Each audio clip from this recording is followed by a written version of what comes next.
Now, breaking news and the Tri-State's most accurate forecast. This is 9 on your side. In a 5 o'clock hour breaking now, police scoured an entire apartment complex looking for a shooting suspect. What we've learned about the victim. There are 2 arrests now in the shooting death of a Madisonville man, but the court will decide about them this morning.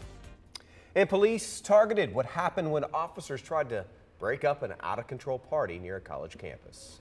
We'll have those stories first, but let's check in with Larry Hanley now with your 9 First Warning weather. Dry skies, but a bit of fog out there on 9 First Warning Doppler. We're seeing visibilities down to about a half mile there at the Butler County Regional Airport, just below 2 miles of visibility at Lunkin. So watch out for some patchy, generally light fog out there, but it could reduce visibilities a bit and slow you down this morning. Otherwise, day planner showing not a bad day. A slight chance of a shower, thunder shower as we head toward the afternoon. Temps on the rise from 66 to about 77 at noontime and 81 for a high today, which is about where we should be for this time of year. Dry skies currently, and we're falling into a dry slot, but this could fill in a little bit this afternoon with a few pop-up thunderstorms.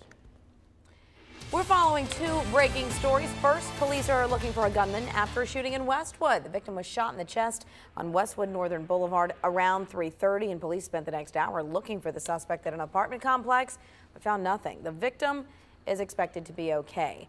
Also breaking, fire crews put out flames at a Buskin bakery in Hyde Park. It started just before 4 on Madison Road. It started in a dishwasher, but it's out. They made quick work of it. Nobody was hurt. Breaking news here in the Live Alerts and a brand new information in that deadly church attack in Phoenix. We're now learning 1 priest was shot to death in what police believe was a burglary. We're just getting some pictures in from our script station out there. We're getting new ones in. We'll show you those throughout the morning. KNXV here. Initially, reports of a stabbing were surfacing. A second priest of Mother of Mercy Catholic Church is in critical condition right now. Multiple suspects this morning still at large. Mario, thank you. Also right now back here at home, 2 teens are locked up accused of killing a man in Madisonville in May, and both will face a judge in a couple of hours. Not on your side reporter Zach Pitts live now with the details on the suspects. Zach? Well, the suspects 16 and 17 years old.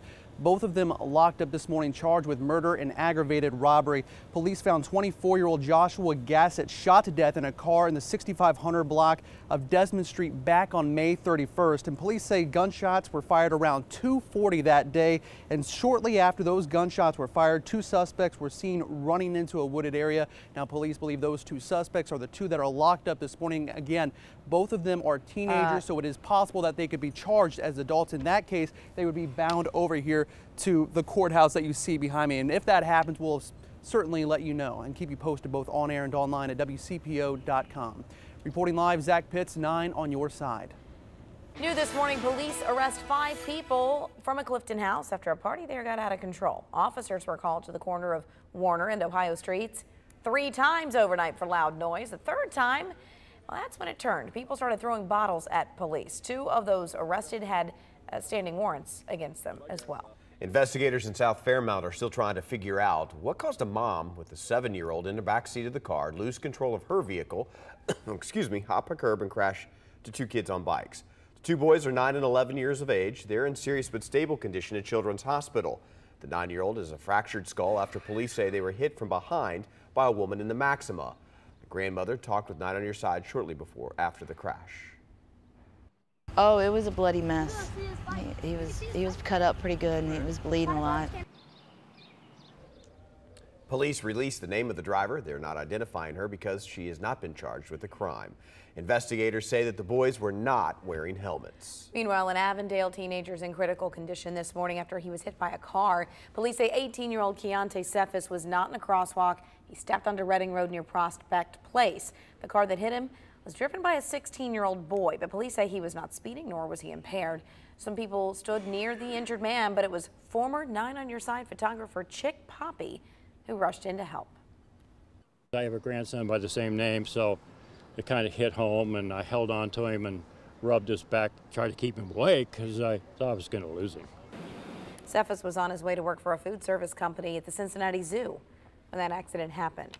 Well, they had 90 days to make improvements. And today we're going to learn if the efforts to clean up East Price Hill are working. On your side reporter Bryce Onslinger joins us live with the details. Well, that's right. 3 months ago, the city initiated this 90-day plan to clean up East Price Hill, reduce crime in the area. And later today, Mayor John Cranley will let us know if that plan did some good here in East Price Hill. Now, the community started this 90-day neighborhood enhancement program back in March.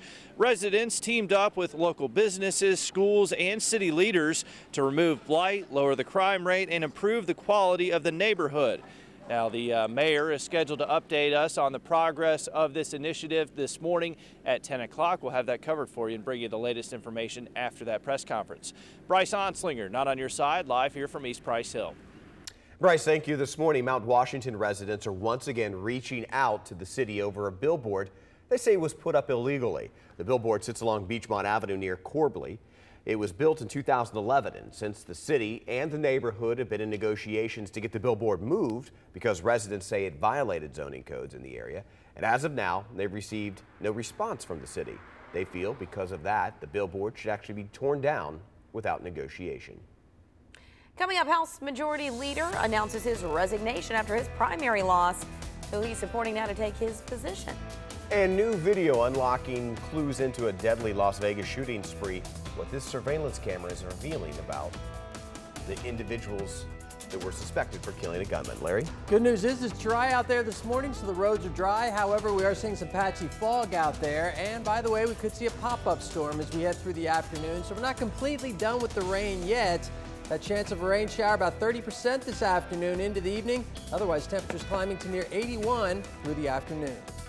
5:05, here's what it looks like outside this morning. This is a live look. We're looking southbound here across the Brent Spence Bridge from the Ohio side on I-75. You can see that little bit of haze Larry is talking about, but not causing any major delays at the moment. We'll keep a close eye on things. Here's a look at the traffic flow around the I-275 loop.